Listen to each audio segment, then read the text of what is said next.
Bienvenidos al cuarto video de la serie de Introducción a la Electrónica para la materia de Pensamiento Lógico Computacional.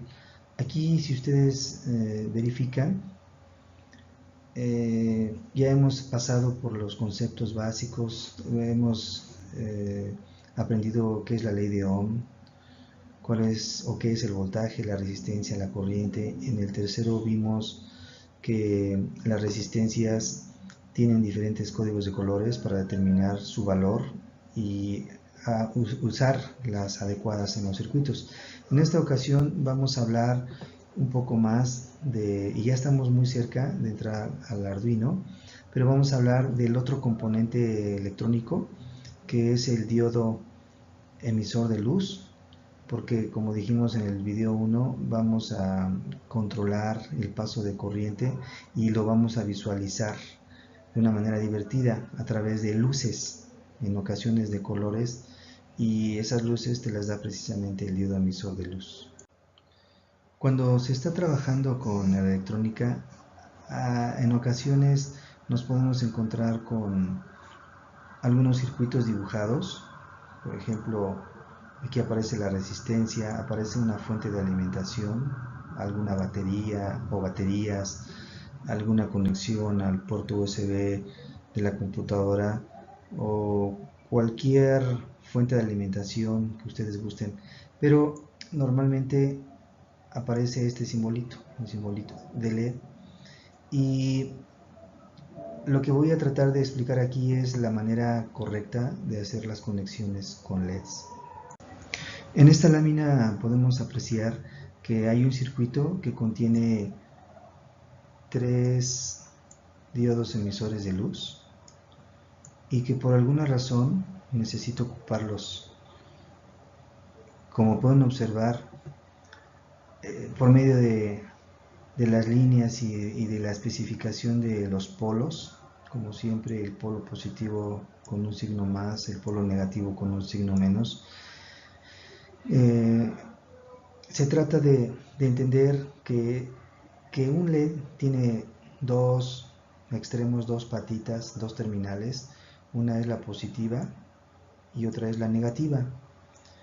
Aquí cabe aclarar que en muchas ocasiones las resistencias normalmente van conectadas al polo negativo. Las resistencias también tienen dos extremos, uno que se conecta directamente al LED y el otro que se conecta normalmente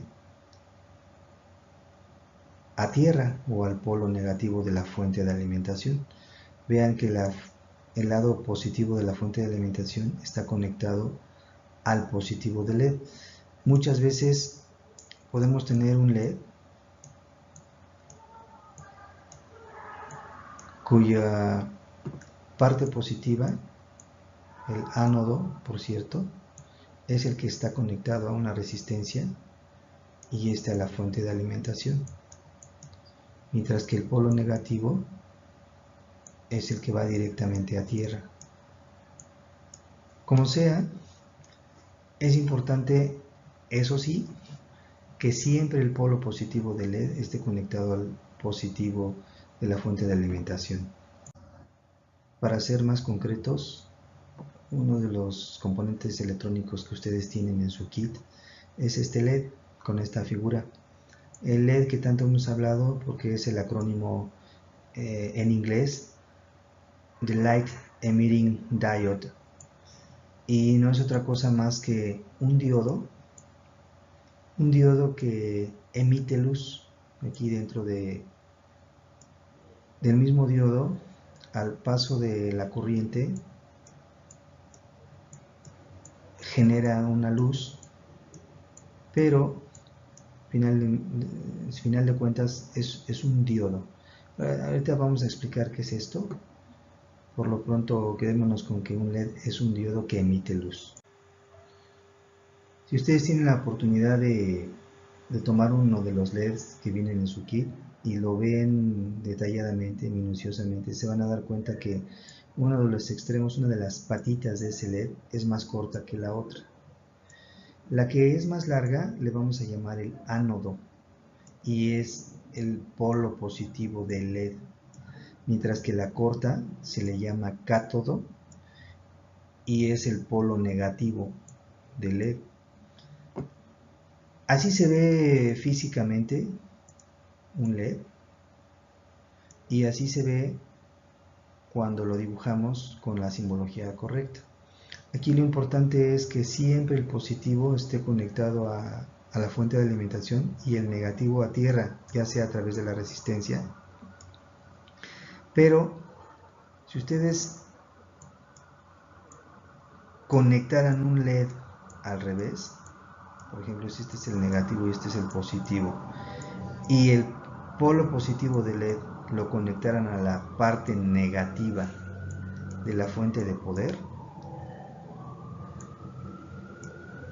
y el lado negativo del LED lo conectaran a la parte positiva de la fuente de alimentación, les aseguro, aquí va la resistencia, que no enciende. ¿Por qué? Porque una de las características del diodo es que solamente permite el paso de corriente en este sentido. Y si nosotros queremos hacer que la corriente fluya así, entonces no va a poder ser. Al no haber paso de corriente, ni siquiera enciende. Eso es una de las características principales del diodo, que nada más permiten el paso de corriente en un sentido dado, en un solo sentido. De reversa no pasa. Ahora que ya sabemos todo lo que tiene que ver con resistencias, con LEDs, con el protoboard, pues no nos resta más que aclarar que ahora que trabajemos con el Arduino, no son solo resistencias las que tenemos que conectar. Aquí vemos 3 de ellas. Si hacemos esto no tendría sentido. Necesitamos forzosamente combinar los elementos que hemos visto. Por esa razón, ahora que estemos trabajando ya en proyectos reales, en trabajos de clase reales, se van a dar cuenta que tenemos que combinar los cables para conectar, las resistencias, los LEDs, el mismo protoboard, y todavía nos falta explicar más acerca del protoboard, pero aquí el punto importante es que necesitamos forzosamente la combinación de todos los elementos que vienen en su kit.